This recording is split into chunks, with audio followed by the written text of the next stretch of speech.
I'm going to be speaking to you on creating a safe space for human and dolphin encounters to take place in the wild. Just a little background on myself. Like I said, my name's Angie Gullen. I initially went up to Pontedora in December of 1994. That's when I had my first in-water encounters with the local dolphins. And yeah, obviously over the last 20 odd years, I've learned a lot about them, and behavior being one of them. But before I go on, just a couple of our partners and long-term collaborators. We've got the Pontedora Partial Marine Reserve. We've been working with them now since the reserve was proclaimed in 2009. We get some partial funding from the German Dolphin Conservation Society as well.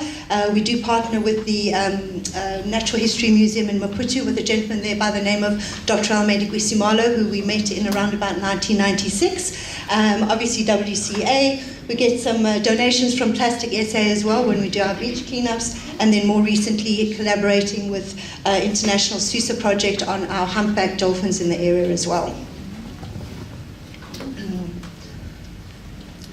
Okay, so just a little bit of a background on the project in terms of why and what we do down there. Like I said, in '94, that was the first time I went to Ponta and had my first encounters with the local dolphins. And yeah, by '97, '98, we were setting up a permanent facility in Ponta, and we established dolphin encounters. We also developed our in-water code of conduct, as well as created the non-profit organisation Dolphin Care Africa, and at that stage we also purchased our first boat.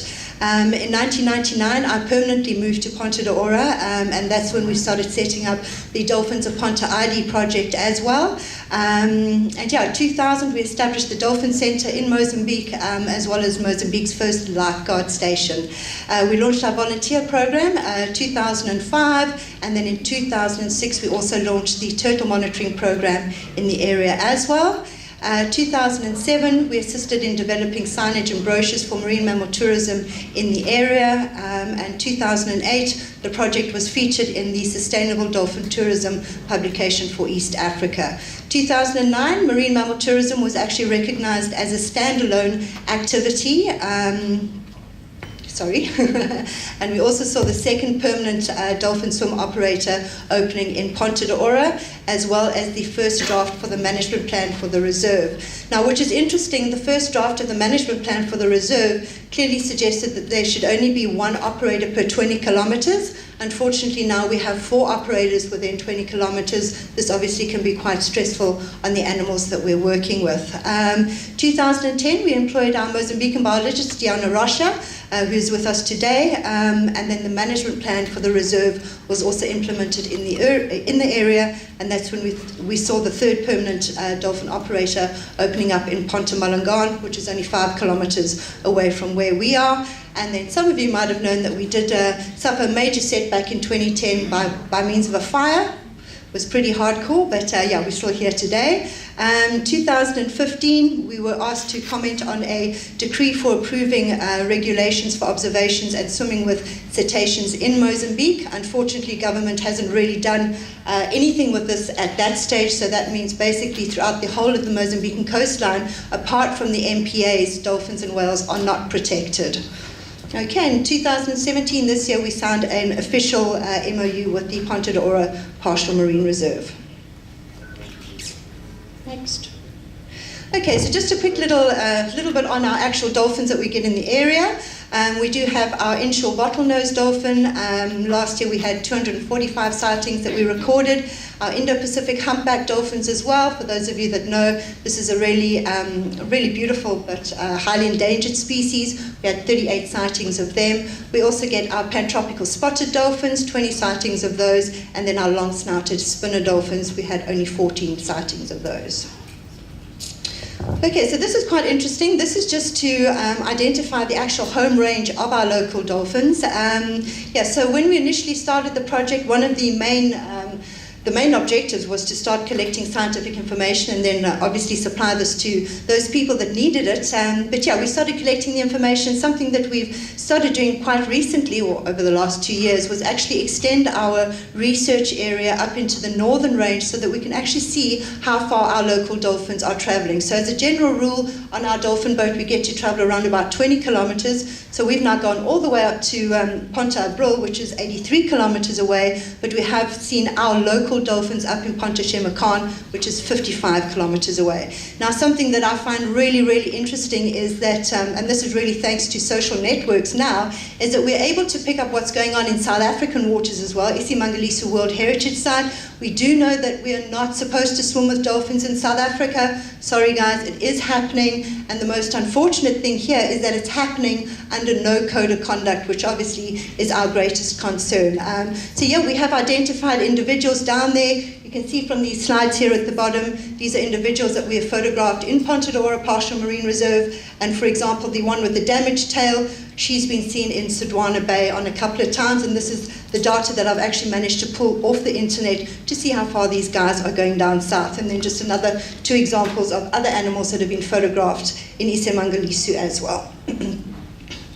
Okay, so if we have a look at regulations and codes of conduct within Mozambique, or particularly within our marine reserve, unfortunately they're pretty kind of slack, and there's not much actual enforcement going on. But if we have a look at the core regulations, I'm not going to go through everything, but bottom line, there is a 300-meter no approach regulation. Obviously, no swimming is allowed off operators that are not permitted. Also, no tourists are not supposed to go in there and swim with dolphins as well, but unfortunately they do. And then something that we do try and, or we're trying to suggest, is to get the scuba diving companies in particular, and also the ocean safari chaps, to not actually operate or drive in the surf zone, which is obviously the area that we found our dolphins most frequently. Okay, so why is the Dolphin Care Code of Conduct so important?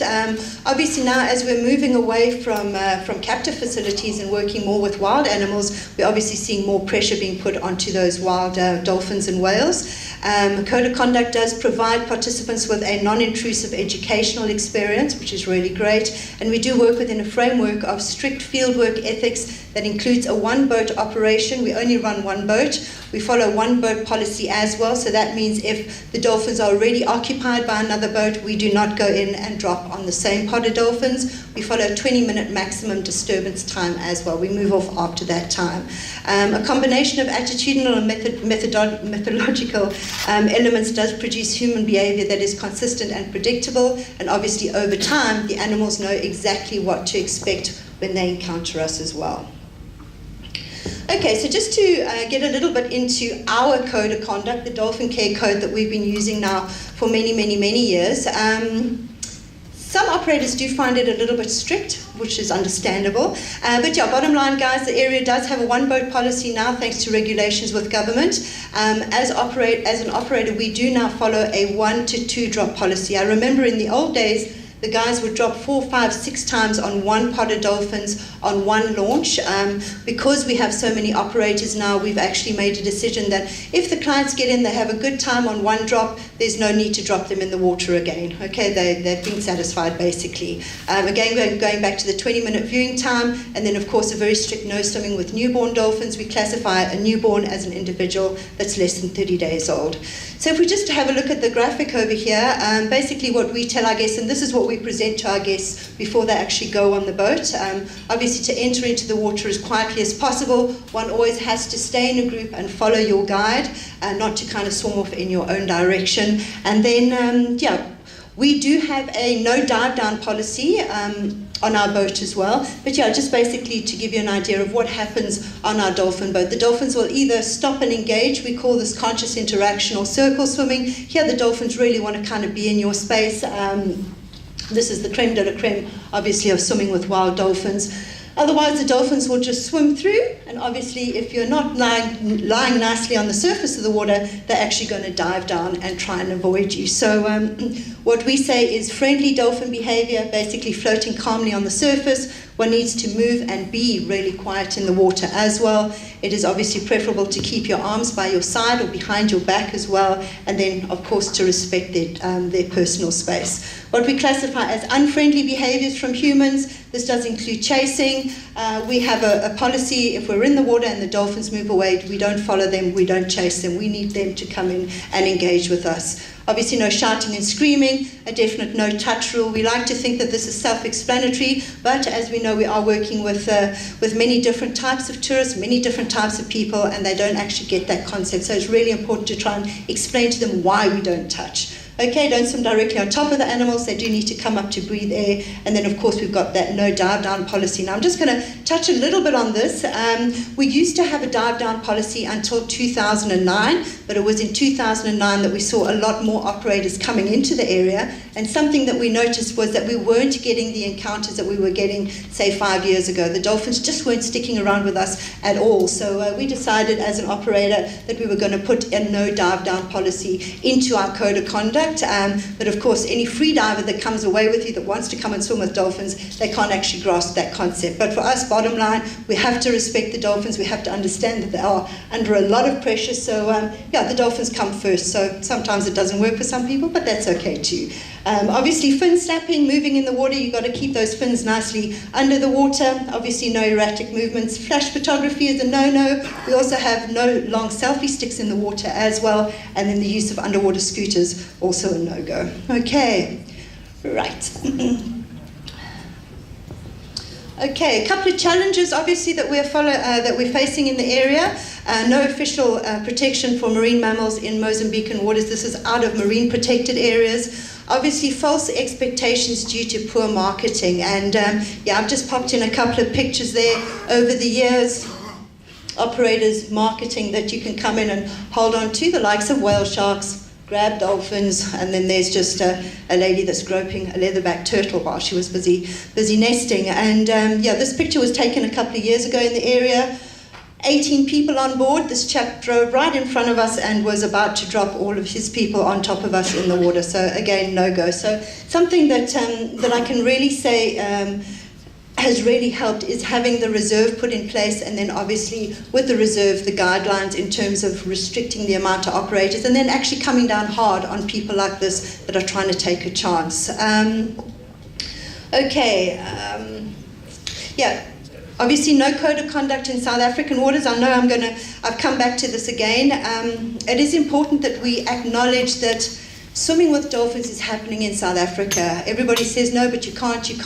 But unfortunately, it is going on, and one needs to acknowledge and be aware of this. And I don't know, I think one has to educate the general public about how to swim with dolphins if they are going to do it in South African waters, although it is not permitted.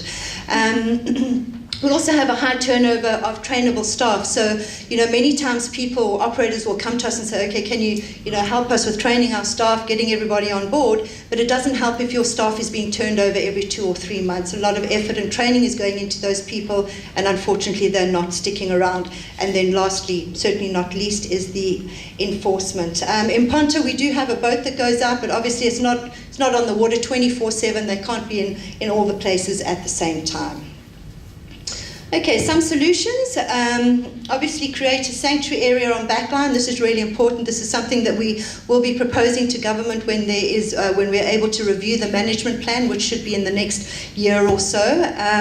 Reduce operators and a closed swimming season as well. So one of the biggest problems that we face in the area is that our calving season is slap bang in the middle of our silly season, which is our December time. So obviously December time, a whole lot of boat traffic, jet skis, water gets really, really busy, and of course this is the time that our local dolphins are having their babies as well, so that's a big concern. We'd also like to collaborate with South Africa on a code of conduct, okay, and then data collection on our local population of dolphins. We do know that it's now the same population that's moving between South Africa and Mozambique. And then globally, obviously implement a standard operating procedure for all in-water encounters. Okay, there we go. Thank you.